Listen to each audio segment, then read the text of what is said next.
Oke, gas ideal ini penting untuk kita ketahui karena pemodelan gas ideal itu cukup sederhana ya. Dan kita kalau misalkan memodelkan bintang ya, bintang menggunakan teori gas ideal itu juga cukup mendekati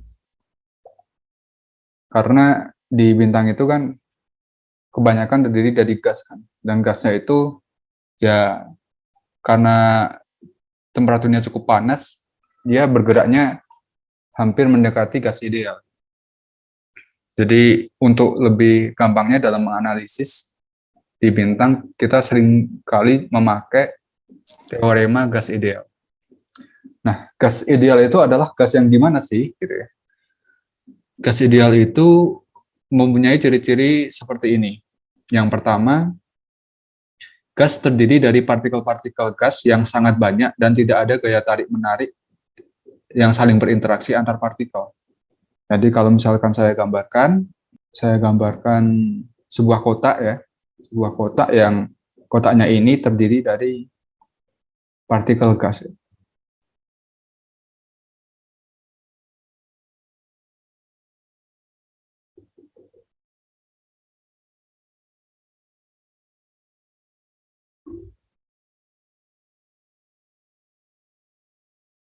Nah, gas ideal ini terdiri dari banyak gas ya. Dengan partikel-partikelnya ini adalah partikel gas dan antar partikel ini itu tidak ada gaya yang saling berinteraksi. Tidak ada gaya gravitasi yang saling tarik menarik, tak ada gaya kolom yang tarik menarik antar partikel bermuatan dan gaya-gaya lain. Jadi benar-benar diasumsikan partikel-partikel ini bebas gitu. Tidak ada gaya yang saling berinteraksi antar partikel. Itu sifat yang pertama. Sifat yang kedua, partikel gas ini bergerak dalam lintasan lurus dengan kelajuan tetap dengan gerakan acak.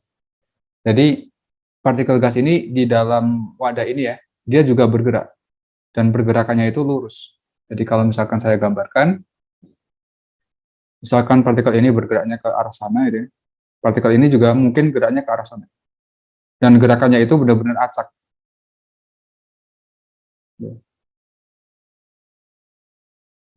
Geraknya lurus dan acak. Kemudian sifat yang ketiga, semua tumbukan partikel itu bersifat lenting sempurna. Nah, apa maksudnya lenting sempurna? Kalau kalian sudah belajar tentang mekanika, mekanika benda langit ataupun mekanika di fisika, tentang momentum ya, tentang tumbukan. Jadi tumbukan itu ada bisa dibagi jadi 3 jenis, yaitu tumbukan lenting sempurna, tumbukan eh, lenting tidak lenting sempurna, dan tumbukan yang aku lupa sih. Pokoknya ada 3. Yang ketiganya itu dibedakan berdasarkan energi dan momentumnya. Nah, kalau yang lenting sempurna, momentum dan energi kinetiknya itu kekal. Jadi misalkan ada tumbukan antar 2 partikel, ada partikel pertama, terus tumbukan ke partikel kedua. Nah, setelah tumbukan, dia akan berpisah kan. Yang satu kecepatannya ke sana, yang dua kecepatannya ke sana. Dan kalau kita tinjau momentum awal dengan momentum akhir, itu bakal sama. Begitu juga untuk energi. Energi kinetik awal sebelum tumbukan dan energi kinetik setelah tumbukan, itu juga akan sama. Itu artinya tumbukan yang lenting sempurna. Nah, untuk yang di gas ideal ini juga diasumsikan tumbukannya itu lenting sempurna. Tumbukan selanjutnya untuk yang keempat itu selang waktu antar tumbukan satu partikel dengan partikel lainnya itu berlangsung sangat singkat. Jadi tumbukannya itu dianggap sebagai tumbukan yang instantaneus gitu atau sesaat. Jadi tidak ada proses proses apa sih namanya? Intinya tumbukannya itu ya cuma sesaat. Setelah tumbukan langsung lepas. Sifat yang keempat, sifat yang selanjutnya, ukuran partikelnya itu diabikan. Jadi walaupun partikelnya itu adalah molekul ataupun partikelnya itu adalah atom, yang mana si atom dan molekul itu kan punya ukuran tertentu. Nah, untuk gas ideal ini kita abaikan ukurannya dan kita anggap sebagai partikel titik gitu, objek titik. Dia nggak punya ukuran. Terus yang selanjutnya, tidak ada gaya antar partikel kecuali terjadi tumpukan. Nah, ini udah aku jelaskan di sebelumnya. Terus volume partikel gas juga sangat kecil dibandingkan dengan ruang yang ditempatinya. Jadi volumenya ini itu sangat kecil ya. Jadi volume antar partikel itu cukup cukup besar gitu. Jadi ibaratnya ya nggak terlalu rapat gitulah, karena ukuran partikelnya kan sangat kecil gitu. Kemudian yang selanjutnya, semua partikel gas ideal itu berlaku hukum Newton tentang gerak. Nah, ini berlaku hukum Newton tentang gerak ya, yaitu ya ada momentum, terus energi, dan sebagainya itu berlaku semua di sini. Terus yang selanjutnya, setiap partikel itu selalu bergerak ke sembarang arah. Jadi geraknya itu ya acak gitu. Enggak bergerak pada menuju tempat tertentu. Dia geraknya benar-benar acak. Dan partikel gas ini tersebar merata dalam ruang sempit. Jadi homogen gitu ya. Untuk setiap tempat kerapatannya sama. Dan yang terakhir, jarak antar partikel itu lebih besar daripada ukuran partikel. Itu. Nah, perlu digarisbawahi lagi, untuk gas ideal ini, misalkan kita punya partikel berupa proton sama elektron gitu ya. Misalkan ada partikel proton sama elektron. Nah, partikel ini itu dianggap kalau misalkan nggak ada interaksi ya, misalkan mereka partikelnya ini terionisasi, si proton sama elektronnya itu nggak gabung gitu ya, maka si proton sama elektron ini dianggap sebagai partikel gitu ya, dan dianggapnya sebagai partikel yang sama. Kita nggak mempedulikan dia proton ataupun elektron, kita anggap aja sebagai partikel gitu. Nggak peduli ukurannya, nggak peduli masanya, kita anggap sebagai partikel aja gitu. Itu gas ideal. Nah, untuk persamaannya yang kita pakai itu seperti ini, yaitu persamaan gas ideal itu bisa dituliskan sebagai P kali V sama dengan NKT. Sebenarnya ada persamaan lain ya. Kalau di kimia mungkin kalian pernah mengerjakan soal, persamaan gas ideal ini juga bisa dinyatakan sebagai PV sama dengan nRT. Nah, tapi di sini saya akan menjelaskan persamaan gas ideal yang pakai PVNKT aja. Nah, PVNKT itu apa sih? P-nya itu ya tekanan. P-nya itu adalah tekanan. Tekanan itu dalam apa? Dalam Pascal. V-nya apa? V-nya adalah volume yang ditempati.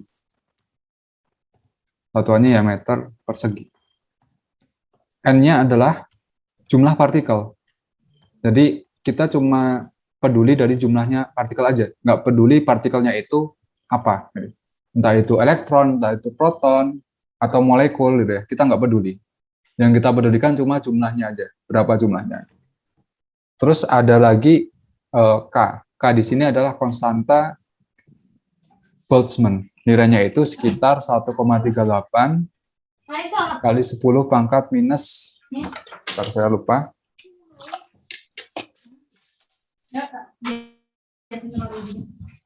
138 pangkat minus 23 ya. Ini tidak lain adalah konstanta Boltzmann.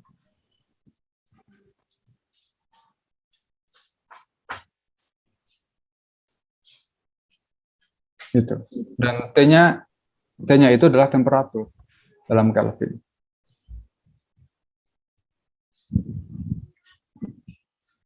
Nah, ini adalah persamaan dari gas ideal. Jadi gas ideal itu ya ibaratnya adalah gas yang seperti gas yang mempunyai sifat-sifat seperti yang sudah aku jelaskan sebelumnya. Gitu. Jadi misalkan ini adalah volume gitu ya, atau wadah gitu. Terus wadah ini punya volume tertentu, misalkan volumenya adalah V gitu. Ini panjang, ini lebar, ini tinggi misalkan. Volume itu kan panjang kali lebar kali tinggi. Nah, di dalam sini misalkan ada gas ya. Gas ini kalau menempati ruang tertentu, dia akan menghasilkan tekanan. Tekanan gas ini ya dia akan menekan ke segala arah ya. Menekan ke bawah, menekan ke samping sini, dan ke semua arah intinya. Dan semakin kita panaskan gasnya, tekanannya itu juga akan semakin tinggi. Gitu. Jadi tekanan yang di gas ini, tekanan dikalikan dengan volume, itu sama dengan jumlah dari partikelnya dikalikan konstanta Boltzmann dikalikan dengan temperatur. Itu persamaan gas ideal. Nah, ini. Kemudian kalau kita misalkan rapat jumlah itu adalah jumlah persatuan volume. Nah, biasanya rapat jumlah ini kita simbolkan dengan huruf N kecil. Kita juga bisa menyatakan rapat massa. Rapat massa itu kan massa dibagi dengan volume. Rapat massa ini juga sering juga disebut sebagai rapat jenis ya. Massa dibagi dengan volume. Kemudian kita asumsikan massa setiap partikel itu adalah MP. MP itu adalah massa partikel. Nah, massa partikel ini itu bisa kita tuliskan juga sebagai mu dikali dengan mH. Mu ini apa? Mu ini adalah massa relatif terhadap hidrogen. Massa relatif terhadap hidrogen. mH ini apa? mH ini adalah massa hidrogen. Massa atom hidrogen. Sebesar berapa massa atom hidrogen? Sebesar 1,67 kali 10 pangkat minus 27 kg. Gitu.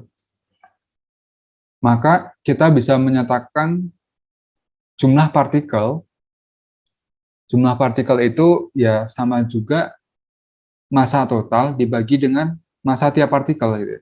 Jadi kalau misalkan kita bayangkan ada bintang itu kan terdiri dari banyak partikel. Gitu ya. Jadi kumpulan partikel-partikel gitu ya. Nah, untuk menghitung jumlah partikelnya, ya tinggal kita hitung massa bintang ini berapa. Kalau kita udah tahu massa bintangnya berapa, kita bagi dengan massa rata-rata dari tiap partikel. Jadi massa tiap partikelnya ini berapa rata-ratanya, maka kita akan menemukan jumlah dari partikel yang ada di bintang ini berapa. Nah, dari beberapa istilah yang dikenalkan barusan, yaitu ada rapat jumlah, rapat massa, maka persamaan gas ideal yang di atas ini bisa kita ubah juga bentuknya menjadi persamaan yang baru. Jadi seperti ini. Yaitu, ini kalau N besarnya dibagi dengan volume kan sama dengan N kecil kan. N kecil ini rapat jumlah ya. Menggambarkan jumlah persatuan volume. Satuannya ya berapa partikel per meter persegi gitu. Bisa juga dinyatakan sebagai seperti ini, yaitu P sama dengan K per mu dikalikan dengan massa hidrogen, dikalikan dengan Rho, dikalikan dengan T. Rho-nya rapat massa, mu-nya adalah massa relatif terhadap hidrogen, mH-nya adalah massa hidrogen, T-nya adalah temperatur, K-nya adalah konstanta Boltzmann. Jadi persamaan gas ideal itu ya bisa kita tuliskan jadi tiga ini ya, tiga bentuk ini ya. Bisa PV sama dengan NKT, bisa P sama dengan N kecil KT, bisa juga yang paling bawah ini. Itu tentang gas ideal.